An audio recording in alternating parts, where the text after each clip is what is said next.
What's up YouTube? I'm here to do my prediction video for UFC Fight Night Hermansson versus Cannonier. Let's start at the bottom. The first fight is Jack Shore versus Noel Hernandez. To me, Hernandez is a really good striker. I think he showed decent takedown defense in his UFC debut. He got caught, but when he was on the ground, Marlon Vera was just the way better jiu-jitsu guy and he submitted him. I feel like the same thing is going to kind of happen in this fight. I think striking, they're probably about close. But I definitely feel like, just like in his last fight, if Jack Shore gets this to the ground, he's way better than Noel there. I think Jack's wrestling is also better than Marlon Vera's is, so I think he'll not need to land that big strike to get it to the ground. And I'm not sure what round will happen, but I think when Jack does get it to the ground, which he will probably in the first or second, I think he's going to win by like rear naked choke, so I got Jack winning. Next, I got Lando Veneta versus Mark Jacasey, and to me, this is basically just going to be two really good strikers going at it. Lando Veneta, he's a hard guy to take down, and he's a hard guy to hold down. His wrestling, he doesn't use it that much. It's okay. Striking, these guys are pretty close. I think they both have kind of the same issue, which is pacing themselves. They don't have the best conditioning, but if they pace themselves, they usually do pretty well. I don't really know, because I feel like power-wise, I definitely give the edge to Veneta, and that's really the only thing I can go off of. Because I feel like in every other area, they're about even. I think Jacasey is probably the better wrestler, but I think Veneta's takedown defense is good enough to neutralize it.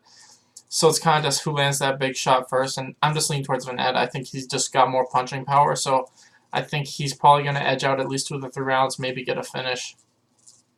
Next we've got Macy Chiasson versus Lena Landsberg, and on the feet, Lena has a chance. I think she's definitely the better striker, but I think Macy, anywhere other than like outside striking, like in the clinch, on the ground, against the fence, anything like that, I think Macy's got a big advantage. I think, like I said, if she's on the ground, she's going to win almost right away. On the feet, if she can get in the clinch or get against the fence, I think she has the advantage. The only way I see Lena winning this is if she can kind of keep it on the outside, but I don't see that happening. I think Macy eventually drags this to the ground and wins by like rear naked choke, probably in like the first round. Next is Brendan Davis versus Giga. Can't say his last name. Giga's a really, really good kickboxer. His record's like 8-2 in MMA. His problem is he's never beaten anyone great, and his conditioning isn't that great either. I feel like his grappling's average at best. And I saw him on Dana White looking for a fight, the Tuesday Contender Series, and he looked great in the first round, but then he started to gas pretty hard, and he had a hard time keeping up with the grappling as the fight went on. And I just see that happening in this fight. I think that unless he knocks out Brendan Davis in the first round, which he could, I mean, Brendan's been rocked before, and Giga's good enough to knock out anybody in the first round. I feel like Brendan Davis' conditioning and volume is not going to stop, and I feel like unless Giga catches him in the first round, Brendan's going to eventually swarm on him and either finish him late second, early third, or at least win the second and the third. And this is what I see is most likely going to happen. I think Brendan survives the first round storm and then just beats on him and either gets a finish, like I said, in the second or third, or wins at least the second or third round 28 decision. So yeah, like I said, I got Brendan Davis. Next we got Siar Bahadurzada versus Islam. I can't say his last name. And to me, I feel like Islam didn't look amazing in his last fight. He kind of showed a little bit of takedown defense that he definitely needs to work on. You know, in terms of his striking and his wrestling, he's great with both of those. It's just kind of his takedown defense and his ability to get back up needs a little bit of work. But I don't feel like CR is going to be able to take advantage of those two things. I think this is going to be a striking fight for the most part. And if anything, I think Islam's going to hit the takedowns when he needs to. CR is probably a little bit better overall with his technique, kind of in the striking and the grappling. But I'm just leaning towards Islam's kind of like youth and explosiveness. I think CR tends to slow down a little bit, not because bad conditioning. I think it's just an age thing. I think he's just getting older and it's hard to keep up with younger guys, and I think that's what's going to happen in this fight. I think Islam's going to win 2 of the 3 rounds and win a 29-28 decision. Next we got Alessio DiCerco versus Mahmoud. I can't say his last name. To me, this is basically 2 strikers with Alessio having some wrestling. I think Mahmoud's going to be able to stuff those though, so I think this will be a striking fight for the most part. And I'm just leaning towards Mahmoud. I think he's the better striker of the 2. I don't know if he'll knock out DiCerco, but I think he's going to win, you know, just like the last fight, I think 2 of the 3 rounds. I mean, you never know. DiCerco could take him down and control him. He's kind of lost fights that way, but he's won like 10 straight, and I feel like he's really worked on that aspect of his game, Mahmoud, because that's kind of how he lost a lot of his early fights. And I just don't see that happening. I think he's going to stuff most of the takedowns and then just edge out, like I said, at least 2 of the 3 rounds. Next, we got Amidovsky versus John Phillips, and these are basically just two big power punches. You're just gonna fucking go out there and swing it until one of them knocks the other one out. And in all honesty, I'm leaning towards John Phillips. I mean, he usually doesn't lose those fights. A lot of the times, what happens is guys start to shoot on him because they start to lose, and then they just kind of control John Phillips. I don't think Allen has the wrestling to do that. I think this is just going to be them brawling until one of them knocks each other out. And like I said, John Phillips has never been knocked out, and I think that if they get into that type of slugfest, John Phillips is going to win. So I got John Phillips either winning by first or second round knockout.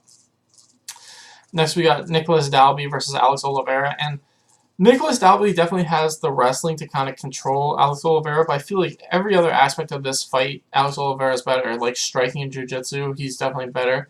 It's just kind of the wrestling Nicholas Dalby has an advantage in. And I mean, I feel like Nicholas Dalby didn't have a great run in the UFC. I mean, he had one split decision win early, and then the rest of his fights were pretty much losses. And then the lucky draw against Darren Till, where Darren Till popped out his shoulder, and he kind of just won that third round 10-8 because Darren Till couldn't do shit to defend himself. Yeah, I don't think Nicholas Dalby's that great other than his wrestling, and I feel like Oliveira, his biggest problem is he doesn't always fight smart. He kind of is a little wild, and as long as he doesn't do that, he should win this fight. I think his striking and takedown defense are more than good enough to kind of fend off Dalby and just win the decision, or maybe get a knockout later. But yeah, I think Alex Oliveira, like I said, is better everywhere except for wrestling, so he should be able to win this fight either by decision or knockout. Next, we got Michael, I can't say his last name, versus OSP. This is, to me, I feel like, Michael is better overall everywhere. I mean, striking-wise, I think he's a little bit more clean with his technique, and same thing with his grappling. His wrestling, offense, and takedown, I think, are just cleaner than OSP's. Overall, this fight's pretty close. Like I said, I'm just leaning towards Michael's cleaner technique. But I could see OSP pulling this off. This is a really, really close fight. It's basically two guys with kind of similar styles. OSP's probably a little bit better with his submissions, but other than that, their boxing and their wrestling styles are pretty close.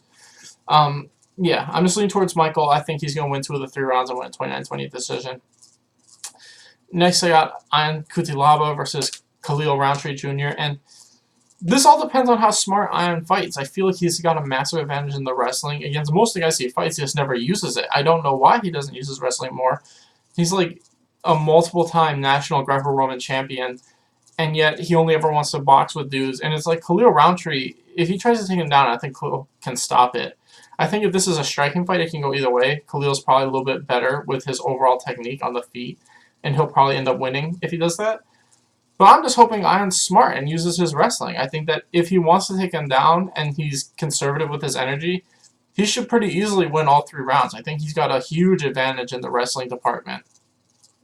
And that's just what I'm hoping for. I hope Ion is smart and he just uses his wrestling. So I think Ion's going to win a 30-27 decision. Next is Gilbert Burns versus Gunnar Nelson. And to me, these guys are pretty similar. They're both striker jiu-jitsu guys. I just think Gilbert Burns is better at pushing the pace and pushing the fight. I think Gunnar kind of gasses pretty hard. They both kind of gas a little bit, but I think that's happening a little bit less to Gilbert now that he's at 170. I think striking-wise, Gunnar's probably a little bit better just with his karate, but like I said, I think in terms of wrestling, I'd give the advantage to Burns, and definitely in jiu-jitsu. Like, they're both good jiu-jitsu guys, but Gilbert Burns is like, real high-level national guy. I think if Gunnar can keep it on the feet, he has a chance to knock out Gilbert Burns, but I just don't see that. I think Gilbert's going to be on him the whole time. I think he's going to clinch with him, drag him to the ground, and just control him for at least 2 of the 3 rounds and win a decision. Next is Mark Madsen versus Danilo. Can't say his last name. And Danilo looked like he had decent boxing and grappling in his UFC debut. He just kind of got swept and couldn't really do anything off his back. And that was really troubling because to me it's like, Mark, I think, is going to be able to get the takedown whenever he wants. I think he's got a massive advantage in wrestling, and I think he's going to be able to ground and pound the shit out of Danilo. I think unless Danilo can catch him like right off the bat, Mark is just going to take him down and beat him up and eventually get a first or second round TKO. This is what I see happening. Mark's got a massive advantage over almost anybody he fights in wrestling in the UFC. He's like a multiple-time silver medalist, bronze medalist in like Olympic Games and in the World Games. So he's probably one of the best wrestlers ever to compete in MMA, and I think he's just going to beat the shit out of Danilo. Finally, we got Jack Hermansson versus Jared Cannonier, and other than power, I think Jack Hermansson's better everywhere. I think in terms of one-punch knockout power, Jared Cannonier's got the advantage, but in terms of volume, Technique is also probably even, but in terms of volume and in terms of overall grappling and conditioning, I think Jack Hernanssen's better everywhere. I think if Jack gets this to the ground, he's probably going to win by submission pretty quick, in all honesty. And this is what I see happening. I think that unless Jared can catch him with a big shot, then I think Jack's just going to be able to continuously push him against the fence, get him to the ground, and just beat him up. Because when Jared fought, fucking what's his face? I can't remember his name, but his first fight at middleweight, he got taken down a lot and then won by second round knockout. But it showed to me that you can take him down and control him. I mean, it's just the power. His power kind of makes up for his lack of overall grappling ability. And it's like, if you've got good conditioning and you can control him on the ground, I think you can win pretty easily, and that's what I think will happen. I think Jack will do that and probably get a first or second round submission win. Anyway, thanks for watching, guys. Please like and subscribe.